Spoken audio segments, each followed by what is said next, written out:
और नरेंद्र मोदी का सारा ध्यान इस वक्त काशी के कुरुक्षेत्र को जीतने में लगा है, लेकिन इसी बीच गुजरात में कांग्रेस उनके लिए परेशानी खड़ी कर रहा है।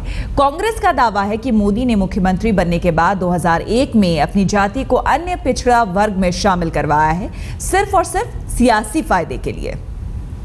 मैं नीची जाति में पैदा हुआ हूं, लेकिन मैं देश को भरोसा देता हूं, मेरी राजनीति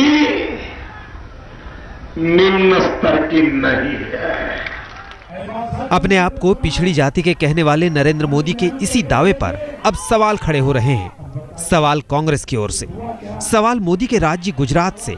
कांग्रेस अब दावा कर रही है कि मुख्यमंत्री बनने के बाद मोदी ने जानबूझकर अपनी जाति को पिछड़े वर्ग में शामिल करवाया।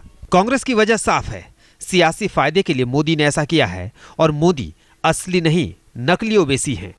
मोदी जब पैदा हुए तब या बड़े हुए तब कभी भी पिछड़ी जाति में नहीं थे।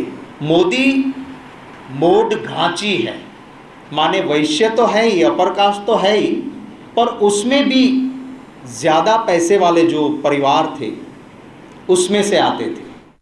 कांग्रेस का आरोप है कि मोदी ने गुजरात में अपनी राजनीतिक जमीन को पुख्ता करने के लिए 2001 में अपनी जाति को अन्य पिछड़ा वर्ग की श्रेणी में शामिल करवाया, जिससे वो जातिवाद का कार्ड खेलकर अपने वोट बैंक का दायरा और फैला सके।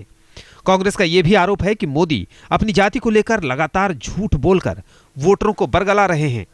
मोदी पर शिकायत राष्ट्रीय अनुसूचित जाति आयोग तक भी पहुंची है। आयोग भी अब जांच की बात कह रहा है। इंतजार अब मोदी और बीजेपी के जवाब का है, जिस पर कांग्रेस ने बड़ा ही संगीन इल्जाम लगाया है।